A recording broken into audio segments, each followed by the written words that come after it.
name is Leigh Henson, and this is my beautiful wife, Pat Hartman. And we've come to Lincoln, Illinois today to witness and participate in a glorious day for Lincoln and Logan County, because Honest Abe will be here today for a Republican political rally and speech.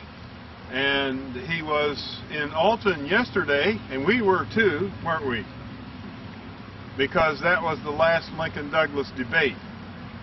So he's tired today, but he decided it was important to travel a long distance, mostly by train, to get here. And we expect thousands of people to be out today to greet him and cheer him on and show support for his candidacy in the Senate race against Stephen A. Douglas, the little giant. It should be a wonderful day for Republicans in Logan County. And I know one, at least one.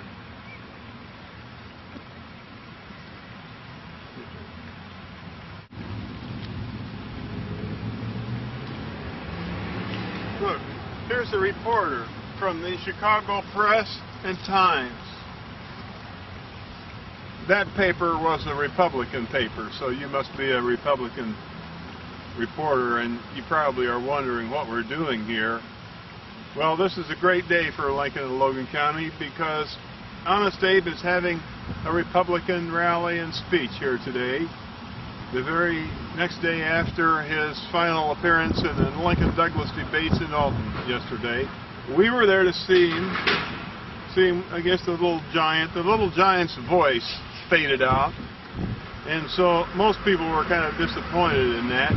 But Abe was in his true form. He was on fire, and I think he'll be even better today. We want to hear him skin the little giant right down to his foot bones, don't we? Yes, dear. We're happy to be here. Great weather. We expect great excitement, much festivity, a lot of encouragement for getting the vote out. Honest Abe deserves to be in the Senate. Little Giant's been there long enough, and we obviously know that he will not solve the slavery problem. Only Abe can do that. So we're here to cheer Abe on, give him full support, try to round up some votes for him, to get him in the Senate where he can take care of the slavery problem. This country has to move on. It's been going in the wrong direction. That's all I can say. It's over there in front of Bill. Right here? In front of Bill. Oh, okay, they're going to come this way? I think so, because they wouldn't be able to see a thing there. Okay. Well, if they come too forward, they're not going to be able to see because of the trees.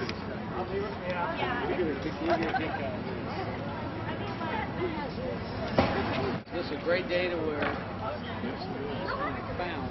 You know how funny how things are found in 1854 or 55, 60. Here in town. Are you going back? Right.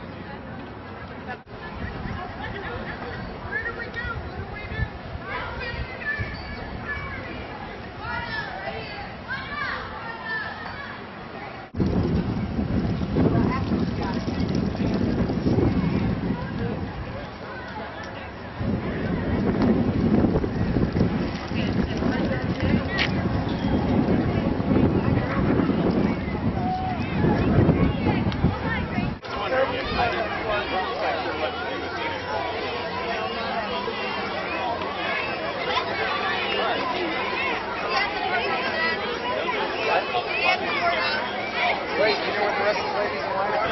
Yeah, courthouse. I guess I don't know where Abe's coming from. I thought it was that street first. Maybe it'll be this one. Okay. I'm Lynn and Bob Fernio. This is Whiskey. Whiskey is wearing a genuine McClellan saddle. And it's an antique. And that's what he's going to wear to the reenactment. And Whiskey is a spotted saddle horse. We thank you. Oh, I thank you, Dad.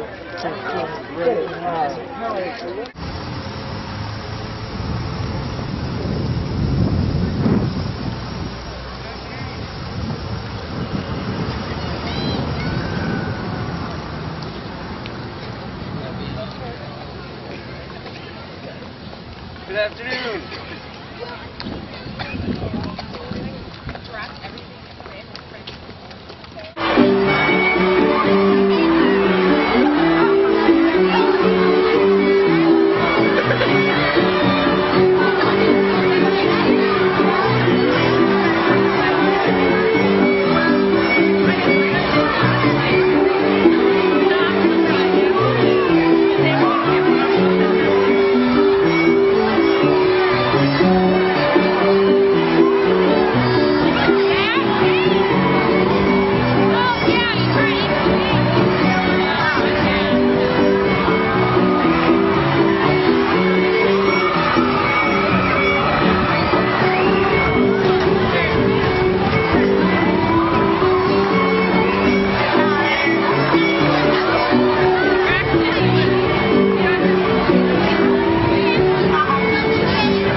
Okay. I'm one of them as well.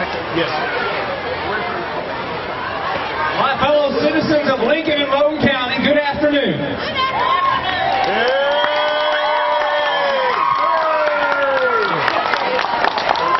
My name is Samuel Parks. I'm an attorney here in this town, and I'm a good friend of Mr. Abraham Lincoln.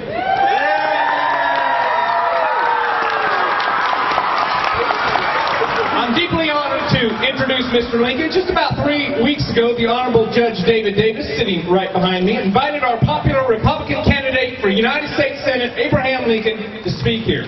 Mr. Lincoln's opponent in this race, Mr. Stephen Douglas, the so-called Little Giant, had already spoken here twice. Yeah, boo. Oh, come on! Yes.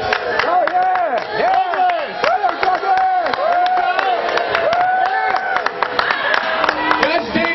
Judge Davis and I felt that Mr. Lincoln needed to be here to argue his positions to you good folks here, to you good voters, before the November election. Well, yesterday, Mr. Lincoln finished his final debate with Mr. Douglas in Alton. Am I correct, sir? And today we're fortunate, despite his tiring schedule, he's here with us, traveling from Springfield, to tell us why we should elect him to the United States Senate.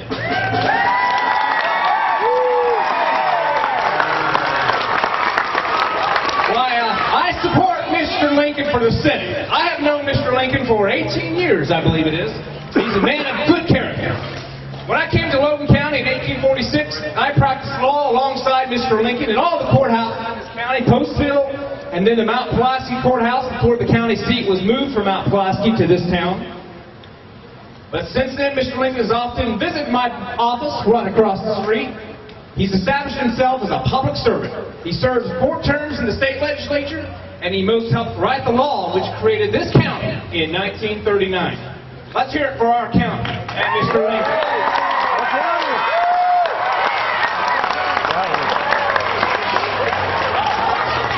Well, he served his term in Congress, but then mostly withdrew from politics. Now for a few more recent facts about Mr. Lincoln. Wait a minute, Mr. Parks. We didn't come here to hear any long-winded introduction. Well, some of us here came here to hear Abe Lincoln. Well, I know you didn't come here to hear me, sir. You came here to hear Mr. Lincoln. But some of the folks here want to hear more about Mr. Lincoln before he speaks. So if you would permit me just one more comment. Well, just 5 years ago in this site, Lincoln christened this city in 1853. Then a year later in 1854, Senator Douglas and the Democratic Party pushed through the Kansas-Nebraska Act, which reopened slavery to be extended to the new territories. Most citizens thought slavery would be contained and would die out. Mr. Lincoln was, I hear, astounded and shocked at the Kansas-Nebraska Act. Mr. Lincoln knew he had to get back into politics to fight the spread of slavery. That's why he's been debating the little giant, and that's why he's here today.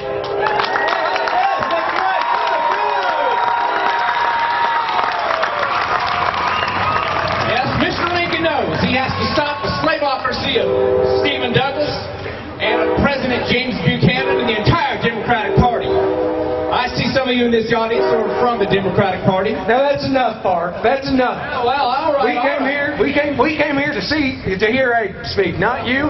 We don't want to have a long speech from Abe either. Well, I understand that, but you're going to get a long speech from Abe. Hey. I urge you Democrats, I urge you Republicans, I urge you old blind wigs, townsfolk, farmers, men, women, children, to throw your support behind Abraham Lincoln. So I have the distinct honor to give you the namesake of our city and the next United States Senator from Illinois, Mr. Abraham Lincoln.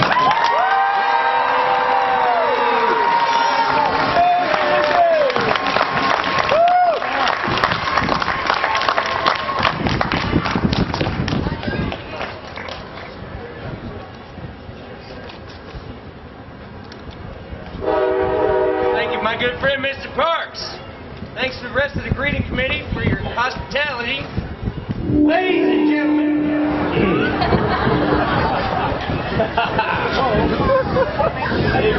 Ladies and gentlemen, and younger citizens of the great state of Illinois, you are kind together today to hear my remarks. I've had many pleasant dealings in this town, and in other towns here in Logan County. When Mr. Latham and his partners asked me if they could name this town after me, I warned them that nothing named Lincoln ever amounted to anything. But I told them that I had no objection if they were determined to do so. Now, every time I visit, I'm pleased to see more and more new people and new businesses. I'm happy to see this town is growing.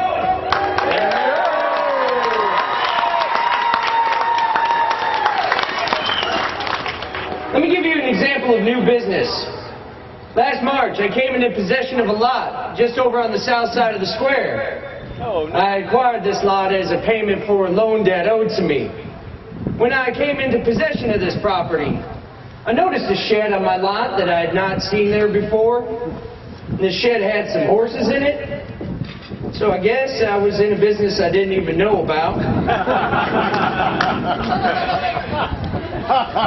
When I went to the courthouse to pay taxes on this lot, I met Deputy Sheriff Louis Rosenthal, who is also the county tax collector. That's right. And I asked him whose shed and horses were on my lot. Mr. Rosenthal said a man here in town who was a good friend of mine. He was getting into the horse trading business, and he needed a temporary place to stable some extra horses. I said, well, I reckon that friend is getting all the benefit from the lot, and I'm getting none, so that friend can pay the taxes. I asked Mr. Rosenthal who that friend was, and he confessed that he was the one. Rascal! I smiled and said, "Oh, all right. I guess I'll be an equally good friend to you and pay the taxes after all." The other new businesses I see here prove that this town is amounting to something. I am now in a political competition with Judge Douglas that I hope will prove that I, too, will amount to something.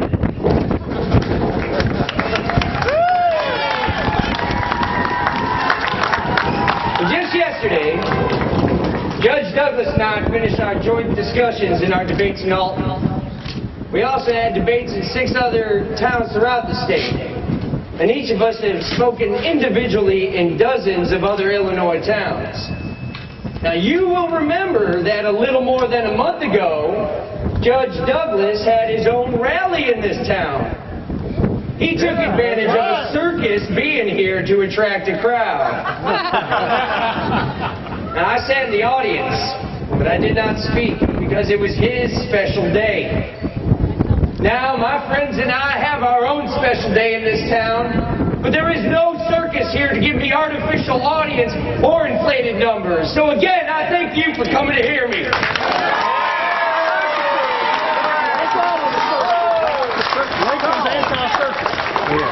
Now, a day or two after Douglas spoke under the circus tent here, the Chicago Press and Tribune, they published a humorous account of it. That account suggested that when Douglas was here, he was a part of the circus. But the newspaper was not sure what kind of circus performer he was. Let me read to you a brief quotation from that article. Where Judge Douglas is classed, we are not informed whether he is among the riders, acrobats, gymnasts, or one of the clowns. The circus bill leaves us in blissful ignorance. Well, my friends, do you think that Judge Douglas could be any one of these kinds of circus performers? Yes. When Douglas spoke here, some of us Republicans went to see him. He used his whole body for theatrical effects. He waved his arms in the air. He strutted and paced back and forth. He shook his head so his hair flew all around. He contorted and twisted his face. And all of these things, I say Douglas acted just like a clown.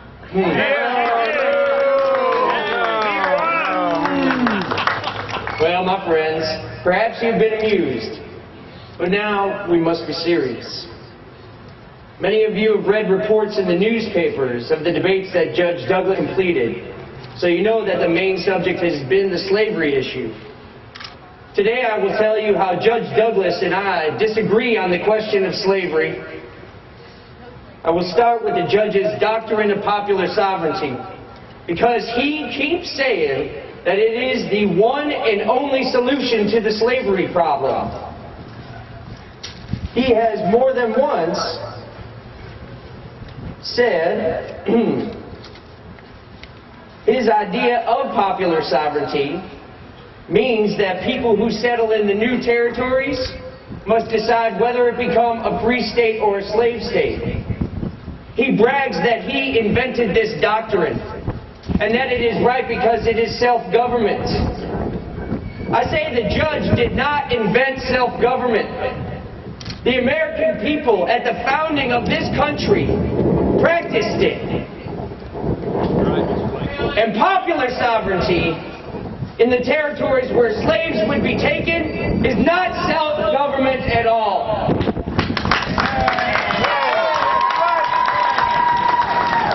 Let me quote briefly from a speech I made in Peoria just 4 years ago.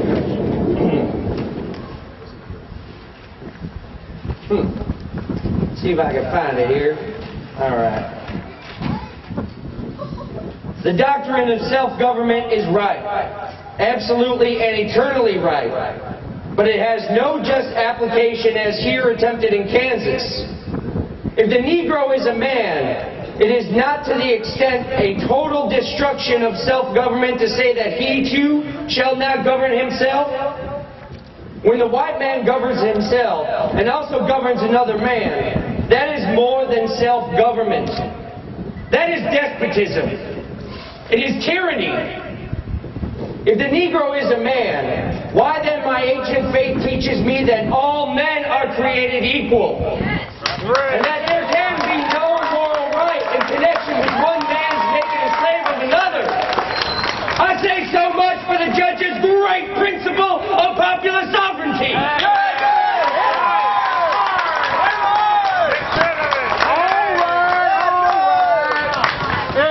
This is starting to sound like a lecture, Lincoln.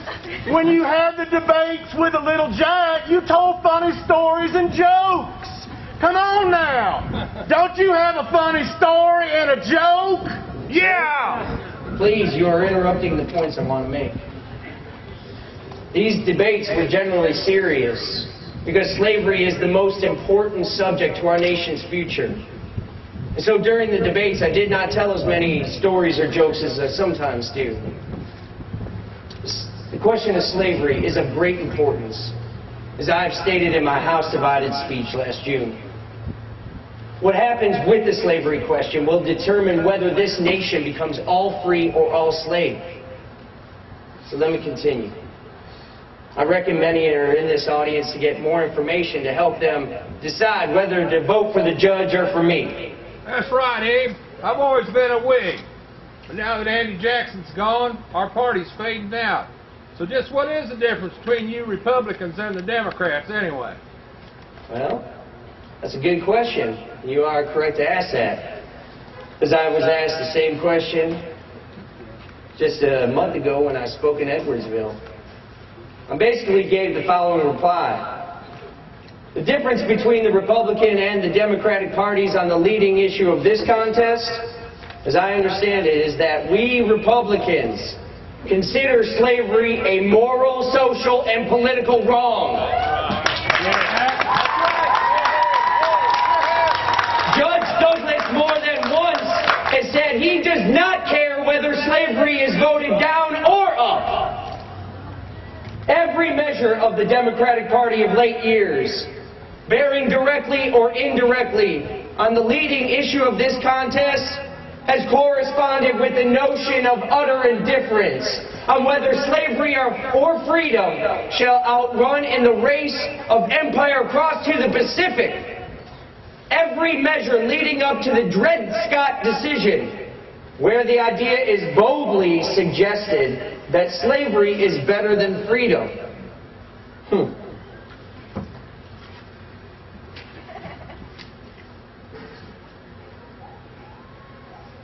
Now, I must say, regarding the Republicans and their party, we hold slavery, and we hold that this government was instituted to secure the blessings of freedom, and that slavery is an unqualified evil to the Negro, to the white man, to the soil, and to the state. Regarding slavery as an evil, the Republicans, however, will not molest it in the states where it exists. But they will use every constitutional method to prevent this evil from becoming larger. They place slavery on a course of ultimate peaceable extinction in God's own good time. Yes, that's right. That's the true doctrine, yes. Let me emphasize that I believe in the gradual, ultimate extinction of slavery. It may take 100 years. So Judge Douglas is completely wrong when he accuses me of being an abolitionist. I have never been an abolitionist. He also falsely accuses me of trying to get rid of slavery by starting a civil war. I do not want to call him a liar. But when I come square to the truth, I do not know what else it is. He also accuses me of being in favor of total equality between whites and blacks. I've repeatedly said that just because I do not want a Negro as a slave does not mean I want one as a wife. And just 3 days ago in Quincy, I explained that there is no reason in the world why the Negro should not be given all his natural rights enumerated in the Declaration of Independence.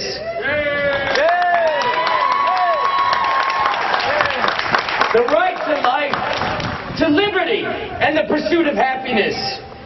He is just as entitled to these rights as the white man. And because he has the right to eat the bread he earns with his own hands, he is my equal, and the equal to Judge Douglas, the equal to every living man.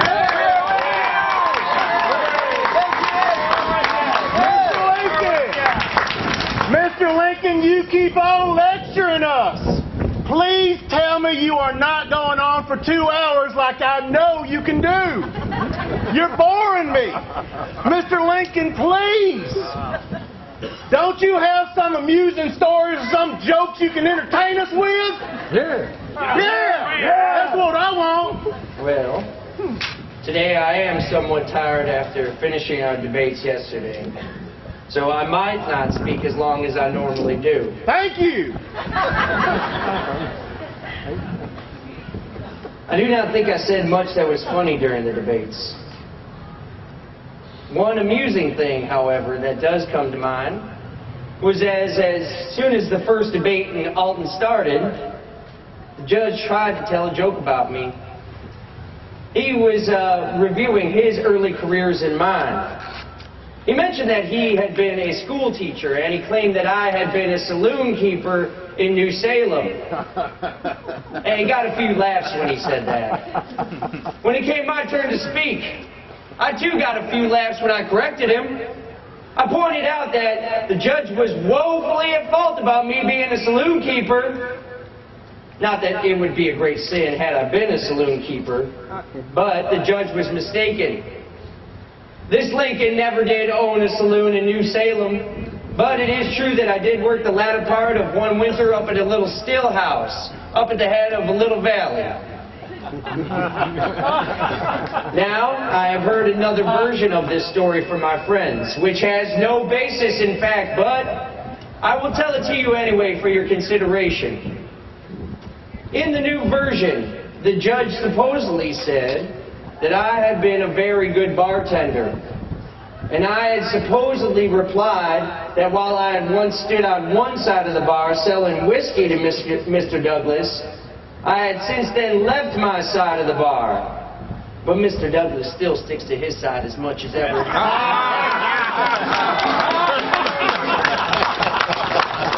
Now, my friends, I must return to my main message for just a short time. And that means that we must consider the Dred Scott decision. You will remember that in this decision, the Supreme Court ruled that Dred Scott, as a Negro, was neither a free man nor a citizen, even though he lived in the free states of Illinois and Wisconsin. Unfortunately, this meant that his owners could claim him as property and take him into the new territories. Thus, I asked Judge Douglas if this did not cancel his great principle of popular sovereignty. He said it did not. He said the people of the new territories can still reject slavery. They can reject it by refusing to enact the local laws necessary to enforce and sustain slavery. This theory of the judges on how slavery can be prevented by local unfriendly legislation has caused him problems with Southerners and even his own party, because he did not support the pro-slavery Lecompton Constitution in the new territory of Kansas. The judge thought that this Constitution was not a true and accurate majority of Kansas voters. And as a result, with his problems with his own party, some Republicans have begun to think that the judge should join our Republican Party. But Douglas is not one of us. He does not care whether slavery is voted down or up. He does not think slavery is a moral wrong. But all true Republicans do condemn slavery as a great evil. That's right. Now wait a minute, Abe. Wait a minute, Abe. Sounds like you don't like the little giant at all. In fact, I heard a story that you and the judge were going to settle your differences with a fist fight. Now, is that true? No fist fight. The judge and I are strong competitors. But I deny that we would ever want to settle our differences with a fist fight. However, I think I can explain the basis for the fight rumor. Last August, at Havana, just a few miles west of here, the judge spoke on one day and I followed him on the next. Now, just before I spoke, a friend of mine told me that the judge had become a little excited, and he said something about fighting, as though referring to a pugilistic encounter between myself and him. Now, I was informed further that somebody in his audience took off his coat and was a little more excited or nervous than him and offered to take the job off of Judge Douglas's hands and fight me himself. Now, certainly I did not want to fight Judge Douglas or a second. In the first place, a fight would prove nothing, which is an issue in this political contest. It might establish that Judge Douglas is a more muscular man than myself. Or it might demonstrate that I am a more muscular man than Judge Douglas. But this question is not referred to by the Democratic or Republican platforms in the Senate race. Now, I'm not going to detain you much further. We have in our nation this element of domestic slavery. It is the opinion of all the great men who have expressed opinions upon it that it is a dangerous element. The Missouri Compromise has set forth limits of its future spreading. But Mr. Douglas's Kansas-Nebraska bill and the Dred Scott decision have removed those limits. And so now we are faced with even more national agitation. Why keep up a controversy in regard to it? If we do not put limits on slavery, we will not see its ultimate extinction. We will see it spreading. We can expect the next Dred Scott decision will declare that just as slavery cannot be kept out of the new territories, it cannot be kept out of the states that are not free. As I have said in my House Divided speech last June in Springfield, and this is a crucial point, we shall lie down pleasantly, dreaming that the people of Missouri are on the verge of making their state free. And we shall awake to the reality instead that the Supreme Court has made Illinois a slave state. Is that what you people of Central Illinois want? I cannot but hate slavery because of its monstrous injustice. I hate it because it deprives the Negro of all his natural rights given to him by the Declaration of Independence. Right. That's right. I hate slavery because it deprives this nation of its just influence in our world, enables the enemies of free institutions to ridicule us as hypocrites, causes the real friends of freedom to doubt our sincerity, and especially because it forces so many good men into an open war with the very fundamental principles of civil liberty, criticizing the Declaration of Independence and insisting that it is not right principle, but self-interest. My fellow citizens, let me emphasize that we must take action to restore slavery to its original status as established by our founding fathers. Your votes for the Republicans running for the state legislature will be votes that will put me in the Senate. There I will work to reform the Missouri Compromise and to urge the Supreme Court to overturn its Dred Scott decision so that we can put slavery on a course of ultimate extinction as our founding fathers intended. Yes, sir. Now, I will close with one simple question. Will you help me in this necessary and noble cause? Yes, sir.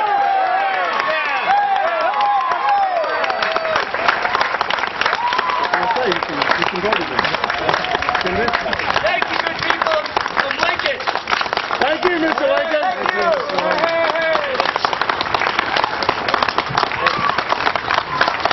Abraham Lincoln.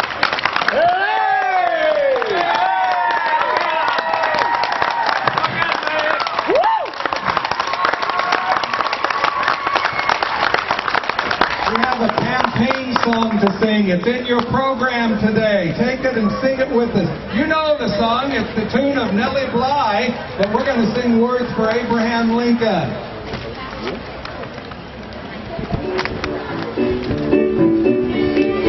Uncle Abe, here we are again. We've got a platform now we think that will not bend or strain. Beat the drum for the flag, freedom is for all. So we fling it to the breeze, and in the rain we fall. Oh, Uncle Abe, listen, Uncle Abe, and see. Sing for you, work for you, our liberty. Uncle Abe, we have tried to know that his love is worthy as we do. Uncle Abe has been strong, so have other men. For the purpose for the union will not find us like a man. Oh, Uncle Abe, listen, Uncle Abe, and see. We sing for you, work for you, our liberty. Oh, Uncle Abe, listen, Uncle Abe, and see. We sing for you, work for you, our liberty. Uncle Abe is the man working hand in hand. He knows the ropes about the ship upon whose deck we stand. Waves may die roar, but he'll guide us on. The slavery storm is over and the port of peace is won. Oh, Uncle Abe, listen, Uncle Abe, and see. We sing for you, work for you, our liberty. Uncle Abe, we are again. Got a platform now we think that will not bend or stray. Beat the drum and throw the flag, freedom is for all. So we bring it to the breeze, in the rain we go. Oh, Uncle Abe, listen, Uncle Abe, and see. Sing for you, work for you, our liberty. Uncle Abe, we have tried and we got to do. We know that his love works as we are to do. Uncle Abe has his fault, so have other men. Right from the door, the union will not find us like a man. Oh, Uncle Abe, listen, Uncle Abe, and see. We sing for you, work for you, our liberty. Oh, Uncle Abe, listen, Uncle Abe, and see. We sing for you, work for you, our liberty. Uncle Abe is the man for the working man. He knows the ropes about the ship upon whose deck we stand. When they dash and we say roar, he'll guide us on. The slavery storm is over and the port of peace is won. Oh, Uncle Abe, listen, Uncle Abe, and see. We sing for you, work for you, our liberty. Oh, Uncle Abe, listen, Uncle Abe, and see. We sing for you, work for you, our liberty. Uncle Abe, here we are again. Got a platform now we think that will bend or stray. Beat the drum and throw the flag, freedom is for all.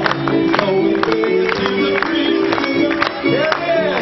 Oh, Uncle Abe, listen, Uncle Abe, and see. We sing for you, work for you, our liberty. Oh, Uncle Abe, listen, Uncle Abe, and see. We sing for you, work for you, our liberty.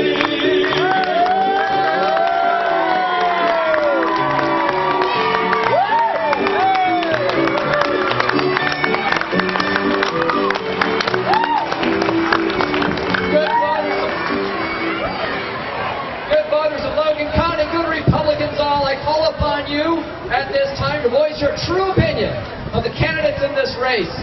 Speak loudly so they can hear you in Springfield and Chicago and all the way Washington, D.C. Do we want to send the slavocrat Stephen A. Douglas back to Washington? More slavery in Nebraska and Colorado and New Mexico. We want 6 more years of our house divided against itself. We want 6 more years of Hoss Stephen A. Douglas. Good voters of Logan County, good Republicans all, do we want to send an honest man to Washington for us? An honest man!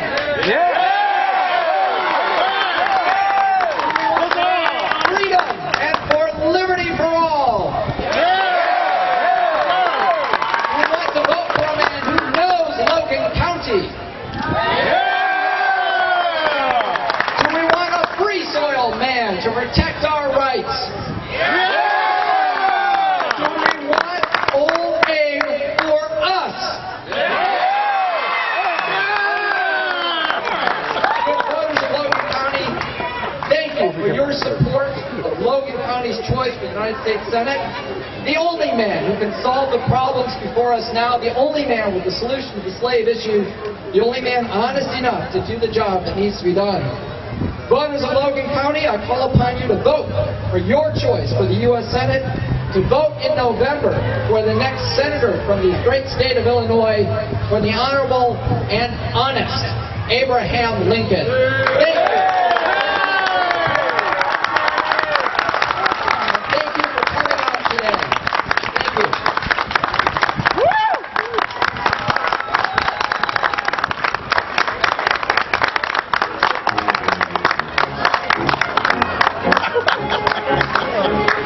Wonderful. Well done. Good job. A pleasure. Oh, no, I try hard. It's lonely. Yes, sir. Off the coals.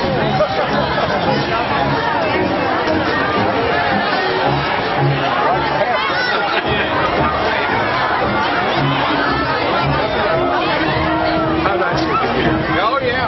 I didn't know you were behind me. I would have handed that microphone. I didn't know you were there when you talked. To me, but I think you can do that. You can speak without a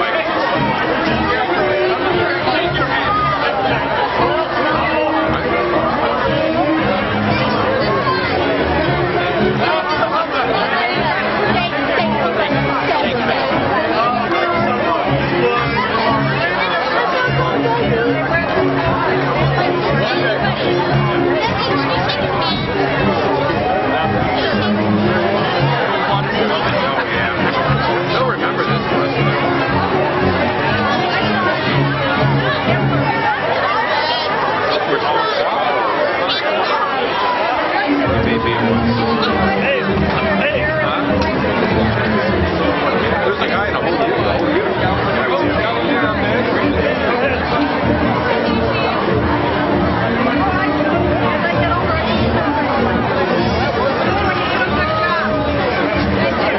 Hey, John. Great job. A lot of work and a great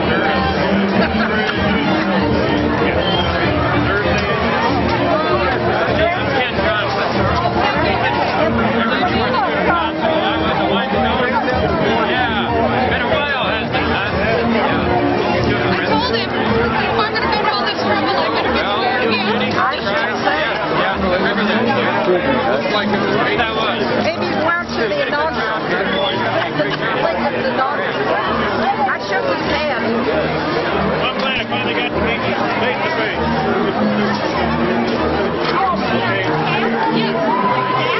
Nice to see you.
Please with the script.